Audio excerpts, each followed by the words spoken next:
You can earn $1 million over your career and still retire broke, and the reason has almost nothing to do with how much you earn. Because there's a difference between making money and building wealth. Most people spend their entire working lives mastering the first one without ever learning the second. Think about that for a second. $1 million isn't a small amount of money. That's decades of showing up, decades of paychecks landing on time, decades of doing everything right by every standard we're taught to measure success by. And it can still add up to nothing at the end, because the money was never the problem. What that money was doing, or more accurately, what it wasn't doing, was the problem. This isn't a video about working harder or negotiating a bigger raise. Those things help a little for a while. This is about something underneath that, the actual mechanism that decides whether income turns into wealth or just quietly disappears on its way through your bank account. You've probably already felt the edges of this, even if you've never put words to it. That feeling when a raise comes through, and somehow within a few months, your monthly balance looks almost the same as it did before. That feeling of watching someone with a smaller salary than yours seem to be doing better financially than you are. That's not a coincidence, and it's not about who's better with money in some vague personal discipline sense. It's the mechanism showing itself. Once you see how it actually works, you won't be able to look at your own paycheck the same way again. And this isn't only a problem for people earning very little. It happens just as often, sometimes worse, to people who earn a lot. High earners are usually the ones with the most convincing excuse to ignore it, because a big salary feels like it should be enough on its own. It creates a kind of comfort that quietly removes the urgency to do anything differently with the money, right up until retirement arrives, and the salary, the thing the entire plan was built around, simply stops. Here's the first thing worth understanding about a salary: it has a ceiling built into it, and that ceiling isn't your skill level, it's your hours. Whatever the job title says, the actual transaction is simple. You're selling time. Your employer is paying for the hours you're available to them, priced by however replaceable your particular skills happen to be in that market. And time is the one resource that flatly refuses to scale. You can't sell more than 24 hours in a day, and once you subtract sleep, commuting, and just staying sane, you're realistically selling somewhere between 8 and 12 of them. So the ceiling isn't about ambition, it's arithmetic. Even the highest paid employees on Earth run into the exact same wall. A surgeon can only operate on so many patients in a week before the math is against them, no matter how skilled they are. Their income scales with hours worked, and hours worked has a hard stop. Now, compare that to a business, an investment, or a piece of intellectual property. None of those depend on anyone's personal hours to keep producing. A book keeps selling while its author sleeps, a rental property collects rent whether the owner is on vacation or sick in bed, a stock portfolio keeps compounding at 2 a.m. on a random Tuesday with nobody watching it happen. One kind of income gets rented out hour by hour. The other kind gets built once and keeps running without you. This is where a lot of people go wrong. They assume the fix for a low income is simply a higher one, and a bigger paycheck does help for a while, but it doesn't touch the underlying mechanism. It just pushes the ceiling a little higher up the same wall. Go from $40,000 a year to $150,000 and you're still capped because you're still selling the same 24 hours just at a better rate per hour. Picture someone who gets promoted 3 times over 10 years. Each promotion comes with more money, more responsibility, and usually more hours. Longer days, more meetings, more of their attention claimed by the job. Their income goes up, but so does the price they're paying to generate it. By the time they hit the senior role, they're earning triple what they started with, and they have almost no time left over to do anything with that money except spend it on convenience, the things that make an overloaded schedule bearable. Faster food, paid help, a closer, more expensive apartment to shave 10 minutes off a commute. The raise was real, the wealth never showed up, because the raise and the time it cost arrived together, and one canceled out the other. This is why chasing a bigger title or a better paying job on its own rarely closes the gap people expect it to close. It's not that the extra income doesn't matter, it does. It's that the extra income is still governed by the same ceiling as the income before it. A taller wall is still a wall. There's a difference between wages and returns, and understanding it changes how you think about every paycheck you'll ever receive.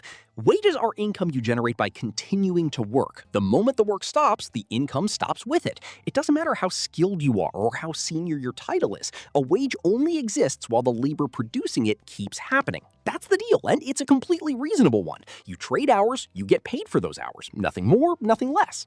Capital works on a different principle entirely. When money is invested in a business, in property, in the stock market, in something that can grow in value or produce income on its own, it has the potential to generate returns without requiring the same amount of ongoing labor from you. Nobody has to clock in for a stock portfolio to grow. Nobody has to work an extra shift for a rental property to appreciate. The invested capital is doing something wages structurally can't, producing value while you're doing something else, or nothing at all. This isn't a guarantee. Invested capital carries risk that a paycheck usually doesn't, and returns aren't promised the way a salary is. But the ceiling is completely different. A wage caps out at your available hours, full stop. Capital doesn't have that same ceiling because it isn't relying on your hours to keep producing. That's really the core distinction worth sitting with. One kind of income requires your continued direct labor to exist at all. The other kind can keep working on your behalf with less and less of your direct involvement over time. Neither one is good or bad. They're just built differently.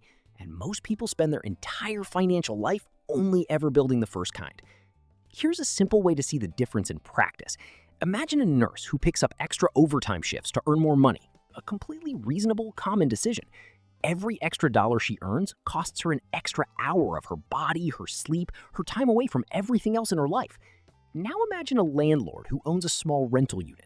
Once that unit is bought and tenanted, the monthly rent shows up whether the landlord spent the month working, resting, or traveling somewhere with no phone signal at all. Neither person did anything wrong, and neither path is automatically better for every situation. But only one of those two income streams has a hard ceiling tied directly to personal hours. The other one, once it's set up, keeps running on a completely different clock. There's one more piece to this that's easy to miss. Capital doesn't just avoid the hourly ceiling, it can actually grow on top of itself. Money that's invested can generate returns, and if those returns aren't withdrawn, they get added to the original amount, which then generates its own returns the following year. Nothing about a wage works that way. A salary paid this year has zero relationship to a salary paid 5 years ago. It doesn't build on itself unless something is deliberately done with it. That compounding effect is quiet and unglamorous for a long time, which is exactly why most people underestimate it until they've missed a decade of it happening. To make this concrete instead of theoretical, picture two people starting out at the exact same point. Same age, same starting salary, same city, same bills. Call them Amara and Junior. This isn't a true story, it's a simplified illustration because the actual math depends on your country, your industry, and a dozen other variables. But the shape of it holds up almost everywhere. Amara does everything considered responsible. She works hard, gets promoted twice over 10 years, and her income grows steadily the whole time. She saves what she can, which realistically, after rent and family obligations and the normal cost of living, isn't a huge amount most months. Her financial plan is really just her job. Show up, get paid, repeat, and hope the raises keep coming. Junior starts in a very similar position, but somewhere around year 2, he does something different. He takes a portion of his income, not a reckless amount, just what he can genuinely afford to set aside, and he puts it towards something that isn't a paycheck. Maybe it's a small side business selling something people already need. Maybe it's a modest investment he adds to consistently. It's slow at first. For the first couple of years, there's honestly very little difference between Amara's situation and Junior's. If you compare their bank accounts at year 3, you might not even be able to tell them apart. The difference doesn't show up early, it shows up late, and it shows up quietly, which is exactly why most people miss it happening to them in real time. By year 10, Junior's side income has grown to the point where it's contributing almost as much as his job. By year 15, in a lot of these real-world versions of this story, that side income has either matched his salary or passed it entirely, and it's still growing, without requiring 15 more years of the same trade-off between hours and income that his job demanded from day 1. Worth being honest about something here. Junior's path wasn't a straight line up. There were almost certainly stretches where the side income barely moved, or even shrank, where it would have been easier to quit and just spend that money on something that felt good right now. That's usually the actual moment that decides which of these two outcomes someone ends up living. Not the first month, not the exciting part, the unremarkable middle stretch, somewhere around year 4 or 5, when nothing about the extra effort looks like it's paying off yet, and quitting would be completely reasonable and mostly invisible to anyone else. Amara at year 15 is still doing exactly what she was doing at year 1, just for a bigger number. If she stops working, the income stops the same day. Junior at year 15 has something that doesn't depend on him clocking in tomorrow morning. That's the entire difference between the two of them. And it wasn't about who worked harder. Amara, by most measures, worked just as hard, often harder. It was about where the extra effort eventually got pointed. Here's a way to think about a job that most people never consider. A salary isn't something you own, it's something you lease. When you lease a car, you get to use it every day, and it can feel like it's basically yours. But the moment you stop making payments, it's gone. No trace of it stays with you afterward. That's essentially what a salary is. You show up, you get paid, and the moment you stop showing up, the income stops with you. There's nothing left over, nothing still working on your behalf once you walk away. Now compare that to owning something outright, like a paid-off car. Skip a month, skip a year, it's still yours, still holding value whether you touch it or not. That's really the difference that matters, more than any textbook definition of an asset. Something you own keeps producing value even when you're not actively involved. A salary needs your presence every single day just to keep functioning at all. You can be excellent at a job, trusted, respected, even considered irreplaceable, and still end up with very little to show for decades of showing up. Being great at a lease doesn't turn it into ownership. This is also why job security on its own gets oversold as a financial strategy. Security means the lease is unlikely to be canceled early. It says nothing about what happens the day it ends anyway, through retirement, illness, or simply a company deciding it no longer needs the role. A long, stable lease still ends exactly the same way a short one does, with nothing left in your name once it's over, unless something was deliberately built alongside it the entire time. Most finance content will tell you the problem is lifestyle inflation. You get a raise, you upgrade your car, your rent, your lifestyle rises to meet your income, and you end up in the exact same financial position you started in, just with nicer things around you.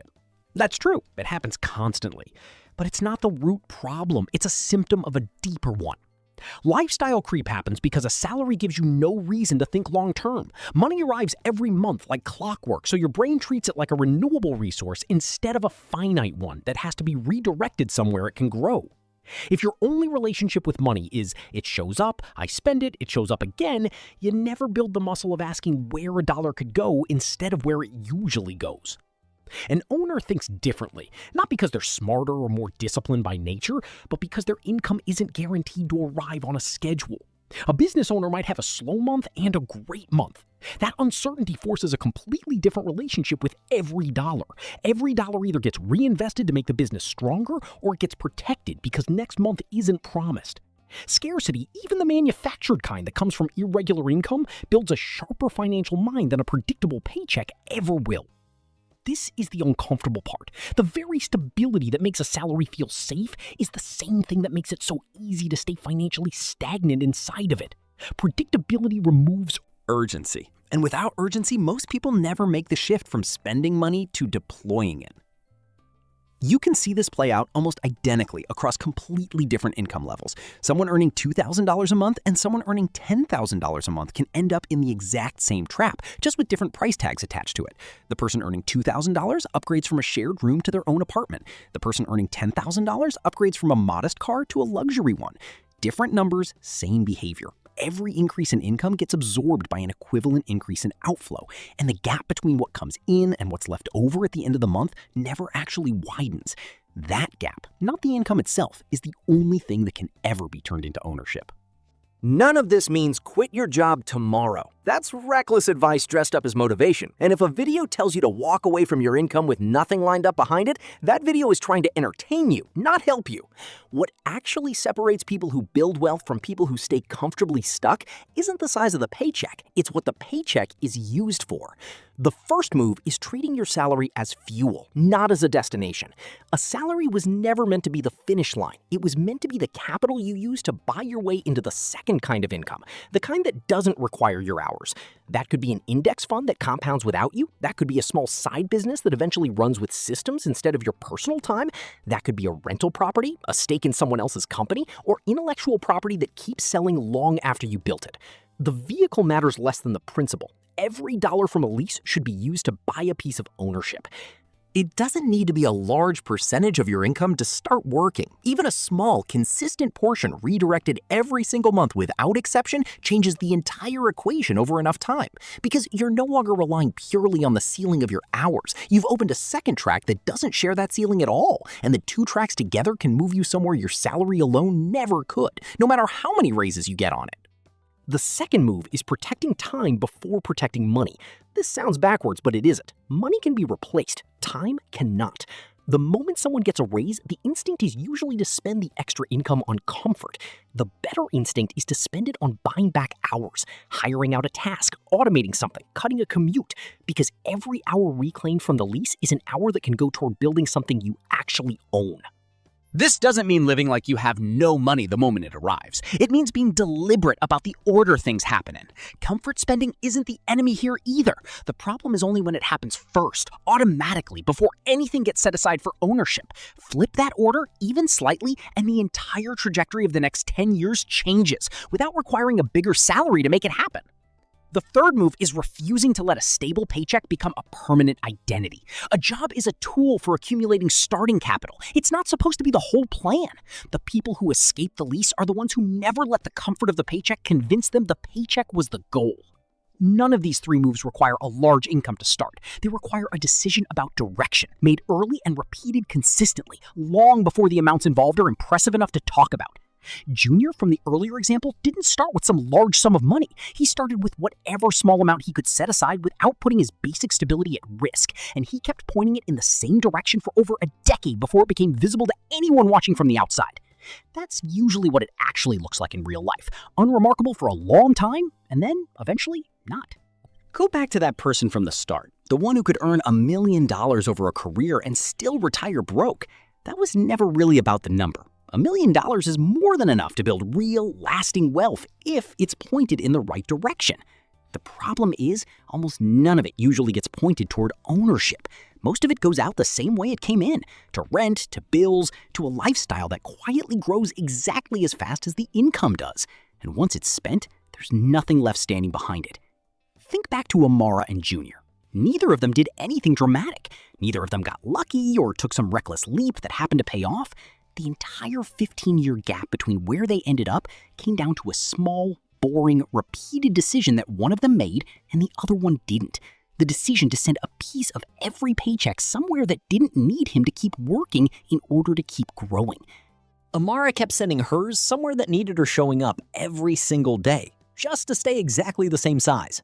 That's really the whole video, compressed into one sentence. It was never about talent or luck or even income. It was about direction. And direction is available to almost anyone, regardless of what their paycheck currently says. A salary was never designed to make anyone rich. It was designed to keep the lights on while you build the thing that actually will. If you want the next video in this series, how ownership actually compounds and why a small amount of capital in the right vehicle can outperform decades of a bigger salary, that's coming next. Subscribe so you don't miss it.